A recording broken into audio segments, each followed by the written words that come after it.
Hey guys, welcome to Rosie's Dessert Spot. In this tutorial I'll be demonstrating how to create this really fun beehive style Valentine's Day cake. You'll need to bake a 6-inch, a 4-inch and an 8-inch cake. Here I've got my 8-inch, cut it in half and then do the same for the other 3 cakes. You will be reserving 1 layer of each cake, and with the other layers you'll be cutting it down by 1 inch. So I've laid on top a 7-inch cake tin and I'm just holding it down with my hand nice and tightly, turning the turntable and letting the knife just glide through the cake, using the cake tin as a kind of stencil. For the very last cake we'll be using a cookie cutter instead. So I'll have a 3, 4, 5, 6, 7, 8. That's the sizes of each cake. For the 8-inch I have it on the display cake board and I'm just covering it with a crumb coat, so starting at the very top and then moving out to the sides. You want to smooth this out, bring the lipper frosting to the middle, and I didn't actually pop it into the fridge, I was lazy. So as soon as I cleared off that top edge, I went in straight away with a 2nd layer of frosting and it actually worked out pretty well. So this is all just repeating. The other cakes are all on their own separate cake boards as well, but we will be removing them from the cake boards once they've had the chance to sit in the fridge or the freezer. So I just popped all of mine into the freezer for about 15 minutes each.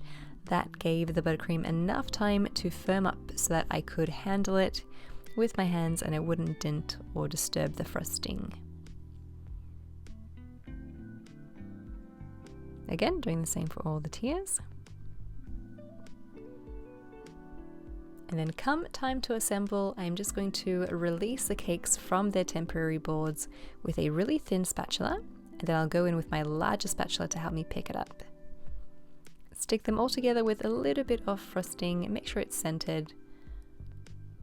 And you will have spaces in between where you can see through to the kind of spaces in between the cakes. Don't stress about that, we will be filling it all in later. Add 3 of those layers of cake and then add in some bubble tea straws or dowels cut flush with the top of the cake. This will support the weight of the other 3 layers of cake. So there is a 5-inch cake board underneath that 5-inch cake layer that I just added now.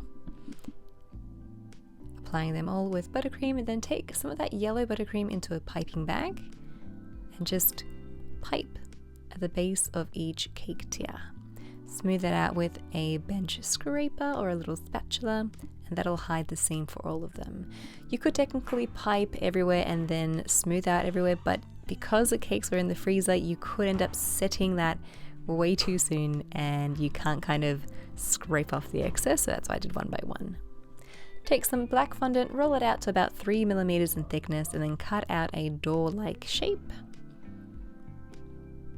Nice and long, and then stick it to the front of your cake wherever you find is the prettiest. So make sure you do assess your cake to see if there's any ugly bits. You can cover it with the door, or you can make that the back of your cake. Take a fondant smoother and then gently smooth down that fondant just to make sure it sticks perfectly to your buttercream. For the decorations I've used teeny tiny little edible bees. I actually bought these from Coles of all places. So Coles is like one of the main chain supermarkets here in Australia, but otherwise you can find these little things at cake decorating specialty stores as well. Take some of that black buttercream and create little circles underneath, kind of acting like trails, little flying trails for the bees. Not all of them, just a few here and there. I think looks pretty cool.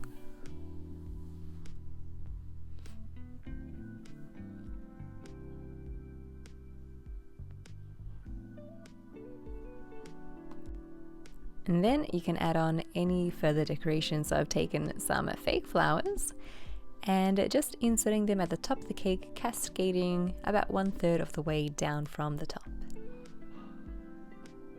For the little sign on the front of our cake, I'm going to add fondant lettering, but first I've taken my little brush with just a tiny bit of water and rubbing it all over the door. That'll take away any of that cornstarch.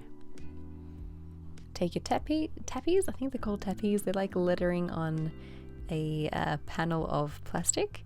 You want to rub it into your very thin fondant. Let your fondant sit on the counter for a little bit to dry out. That way it's a lot easier. Rub your tappies in some cornstarch and then tap the letters out against your countertop. The middle letter is what I always like to start with. That way I know that the writing is always going to be centered. If there are 4 letters, start with the middle 2, and then work outwards from there. Add in your greenery into the little floral section, and that's it. Your Be Mine Valentine's Day beehive cake is complete. I hope you guys enjoyed this tutorial and give it a go. If you do, hashtag Rosie's Dessert Spot so I can see your awesome creation as well. This is a great beginner's cake in the sense that there's a lot of repetition for technique and you'll really get that muscle memory down pat. If you guys enjoyed this tutorial, you're welcome to subscribe for more videos. Thanks again, and we'll see you in the next one.